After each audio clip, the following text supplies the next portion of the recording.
Les agents relevant des entreprises des services pétroliers du Congo étaient en assemblée générale extraordinaire à Pointe-Noire.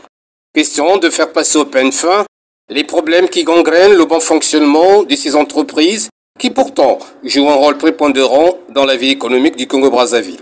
Quoi de plus normal si plusieurs points ont été mis sur la table des discussions. Vite, on pense à la réouverture des négociations de la grille salariale des entreprises des services pétroliers, l'organisation des élections professionnelles au cours de l'année 2025, la dénonciation de la convention collective des entreprises des services pétroliers en vue de sa révision. Tout cela pour mieux faire asseoir des meilleures conditions de travail. L'Assemblée générale extraordinaire a porté sur les préoccupations majeures des travailleurs sur les questions d'intérêt général.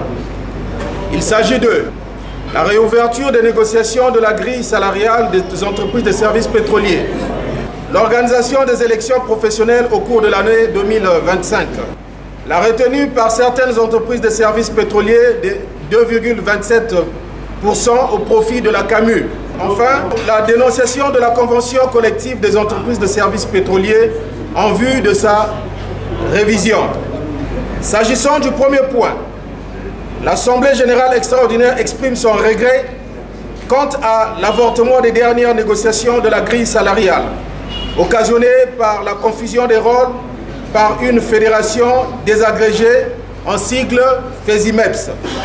Tous les points portés à son ordre du jour étant épuisés, l'Assemblée générale extraordinaire, en réitérant toute sa confiance à la Fédération des travailleurs des entreprises de services pétroliers, l'a instruit de mettre tout en œuvre afin qu'aucun acquis lié aux avantages des travailleurs ne soit remis en cause.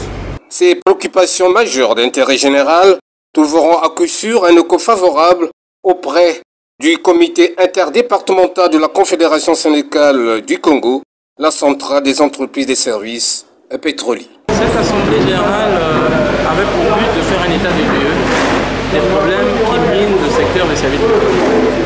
Et nous avons, entre 2016 et 2022, enregistré plus de 5000 licenciements et pour la plupart abusifs. Et donc il fallait que nous nous organisions de manière à ce qu'on redynamise les équipes, demander à ce que le gouvernement, parce que tout ça est occasionné du fait que le gouvernement d'Afrique n'a pas organisé les élections professionnelles depuis 12 ans. La dernière élection date de 2013. C'est à ce niveau-là que nous sommes venus demander au gouvernement d'organiser cette année 2025 des élections professionnelles. Nous voulons que l'hémorragie des licenciements s'arrête dans le secteur des services. Vous comprenez que 5000 pertes d'emploi signifie 5000 familles en détresse. Ça représente beaucoup. Le malaise social, vous ne savez pas la conséquence que ça génère. Voilà pourquoi nous sommes, comme on dit, à la prévention du risque. Parce que le social, c'est voir aussi ce qui peut arriver demain. Il y a eu beaucoup de camarades qui ont travaillé avec nous, qui ont fait des investissements. Ce moment de rassemblement aura permis à ces entreprises des services pétroliers de regarder avec optimisme de quoi sera fait demain, dans la perspective d'accroître leur performance professionnelle.